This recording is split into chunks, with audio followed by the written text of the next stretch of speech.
नमस्कार मंडळी. तुम्ही YouTubeवर एआयचा वापर खूप पाहिला असेल. एज्युकेशनल एआय जर तुम्हाला पाहायचे असेल आणि ते सुद्धा नोट्स आणि फक्त परीक्षा संदर्भात, तर हा व्हिडिओ पहा. मला 10 विद्यार्थ्यांनी जरी म्हटले, की या पद्धतीनं व्हिडिओ चालतील, तर संपूर्ण ग्रामर मी त्यांना असंच शिकवणार. चला तर पाहूया. आज आपण मराठी भाषेच्या एका अशा पैलूवर बोलणार आहोत, जो आपण खरं तर रोज वापरतो. पण आपल्याला त्याचं नाव माहीत नसतं बहुतेकदा. अगदी. विषय आहे अलंकार. आता अलंकार म्हटलं की लगेच डोळ्यासमोर काय येतं? दागिने. हां, पण इथे गोष्ट आहे भाषेच्या दागिन्यांची. भाषेला अधिक सुंदर, अधिक प्रभावी बनवणाऱ्या गोष्टींची. तर मग आजच्या या विश्लेषणात आपण भाषेच्या याच दागिन्यांच्या पेटीत डोकावून पाहणार आहोत. ही संकल्पना म्हणजे नेमकं काय आहे आणि ती साध्या बोलण्याला इतकी खास कशी बनवते? आणि ही चर्चा म्हणजे केवळ शालेय व्याकरणापुरती नाहीये. अलंकार म्हणजे खरं तर आपल्या मेंदूला आकर्षित करण्याची एक युक्ती आहे. अच्छा. यातूनच भाषेत भावना, सौंदर्य आणि एक प्रकारचा जोर येतो. आपण शब्दांच्या पलीकडे जाऊन त्यांची जादू कशी अनुभवू शकतो हे आज बघूया. सुरुवात अगदी सोप्या गोष्टीने करूया. अलंकार म्हणजे दागिने हे तर तुम्ही म्हणालात. पण याचा नक्की परिणाम काय होतो? एखादं उदाहरण घेऊया का? हो, नक्कीच. समजा एक साधं वाक्य आहे, तो शूर आहे. ठीक आहे. माहिती मिळाली. हो, पण जर आपण अलंकार वापरला तर तेच वाक्य होतं, तो वाघासारखा शूर आहे. अरे वाह! लगेच फरक जाणवलाय एकदम. दुसऱ्या वाक्यात एक चित्र डोळ्यासमोर उभं राहतं. बरोबर. वाघासारखा या एका शब्दामुळे त्या शौर्याची ताकद कितीतरी पटीने वाढली. नेमका हाच मुद्दा आहे. इथे केवळ माहिती पोचत नाहीये, तर एक भावना पोचतीये. शौर्याची तीव्रता किती आहे, हे त्या एका तुलनेमुळे आपल्यापर्यंत थेट भिडतं. छान! तर मग या अलंकारांचे काही मुख्य प्रकार असतीलच. हो. आपल्या स्रोतांमध्ये 2 प्रमुख प्रकार दिले आहेत, शब्दालंकार आणि अर्थालंकार. नावावरून थोडा अंदाज येतोय, पण पण यातला नेमका फरक खूप महत्वाचा आहे. शब्दालंकार म्हणजे शब्दांची अशी काही रचना ज्यामुळे भाषेला एक नाद किंवा लय मिळतो. म्हणजे आवाजाचा खेळ. हो, पूर्णपणे आवाजावर अवलंबून. समजा तुम्ही कवितेतला एखादा शब्द बदलून त्याचा समानार्थी शब्द टाकला तर तिथला नाद निघून जातो. अच्छा, म्हणजे इथे शब्दाची जागा महत्वाची आहे. हं. आणि अर्थालंकार? त्याच्या उलट अर्थालंकारात शब्दाच्या आवाजापेक्षा त्याच्या अर्थाला महत्व आहे. हं. इथे दोन वेगळ्या गोष्टींमध्ये असलेलं साम्य किंवा विरोध दाखवून एक अर्थपूर्ण चमत्कृती साधली जाते. इथे तुम्ही समानार्थी शब्द वापरला तरी चालतो, कारण भर अर्थावर असतो. समजलं. चला तर मग आधी भाषेच्या संगीतावर बोलूया. शब्दालंकारात पहिला प्रकार आहे अनुप्रास. हो, अनुप्रास म्हणजे अक्षरांची पुनरावृत्ती. कवितेच्या ओळीत एकच अक्षर परत परत आलं की एक लय तयार होते.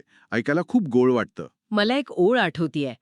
गडद निळे, जलद भरुनी आले, शीतल तनू चपल चरण अनिल गण निघाले. वा, उत्तम उदाहरण. हे ऐकताना ळ या अक्षराचा नाद कानात घुमत राहतो. अगदी बरोबर.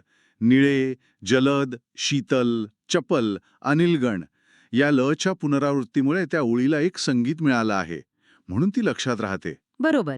पुढचा प्रकार आहे यमक. हे तर आपल्याला शाळेपासून माहितीये. हो ना, इंग्रजीत ज्याला आपण राईम म्हणतो. हो.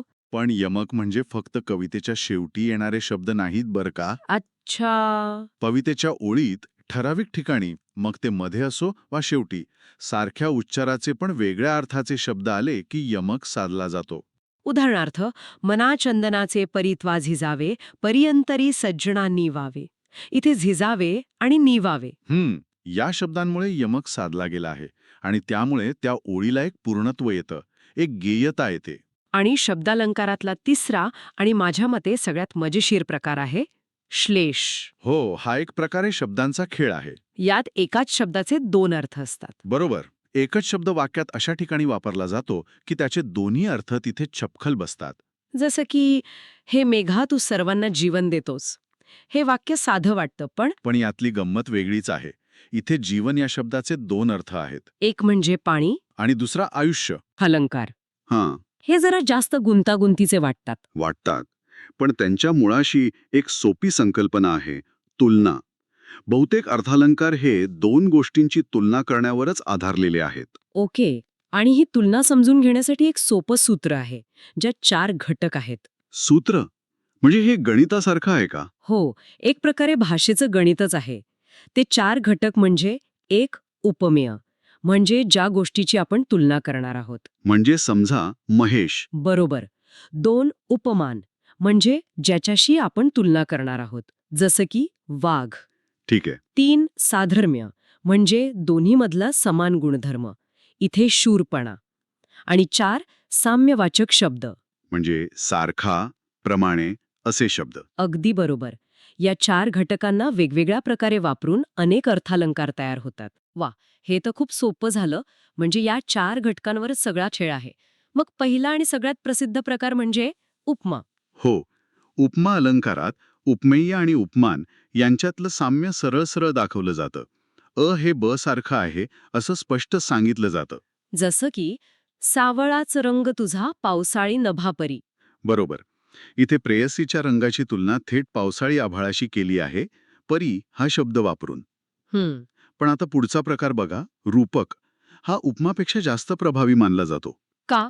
कारण इथे हे ब सारखं आहे असं न म्हणता म्हणजेच ब आहे असं म्हटलं जातं. दोन्ही गोष्टी एकरूपच आहेत. म्हणजे तुलना करत नाही, तर दोन्ही गोष्टी एकच आहेत असं सांगतात. हो. उदाहरणार्थ, देह देवाचे मंदिर.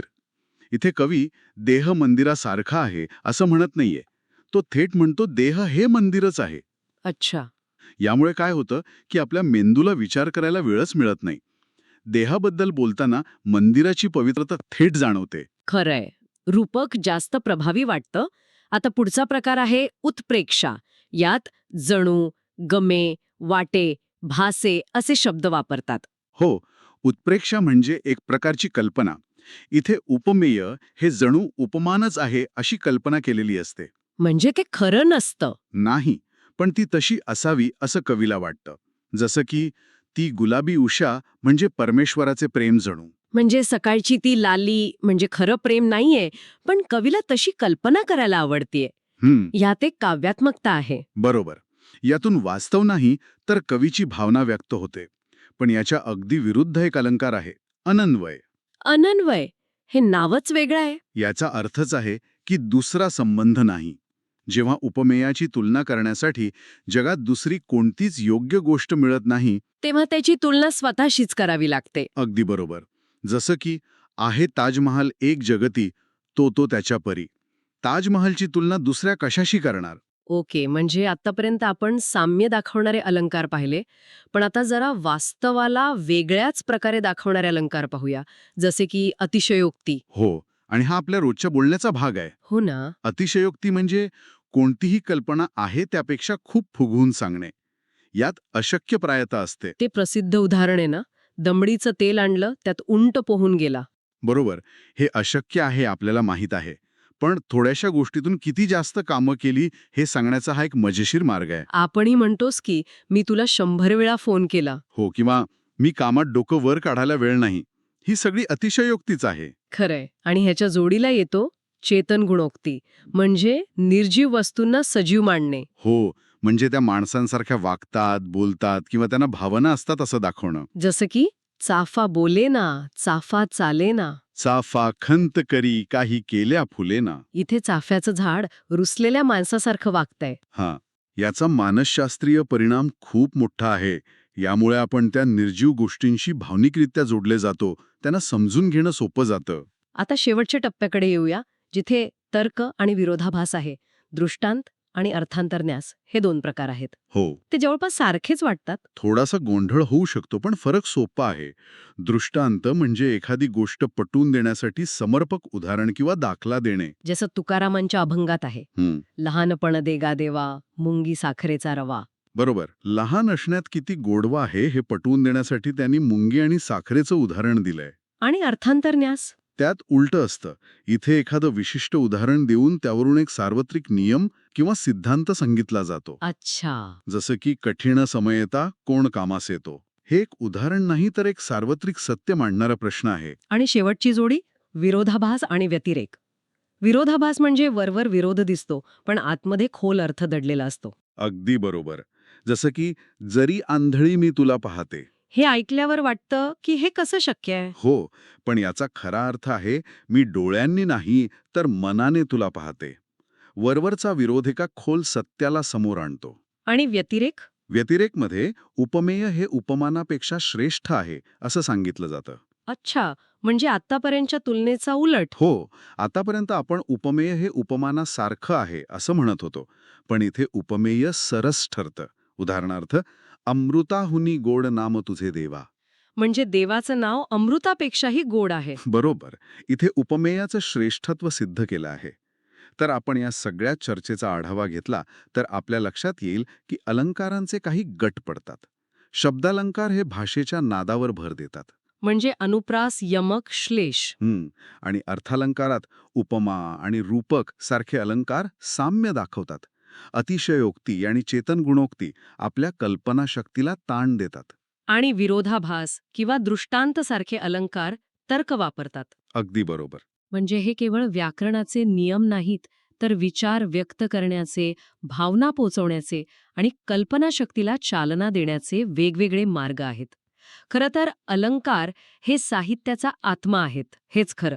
या संपूर्ण चर्चेतून एक गोष्ट स्पष्ट झाली की भाषेला सजवण्याची, तिला अधिक प्रभावी बनवण्याची ताकद या अलंकारांमध्ये आहे.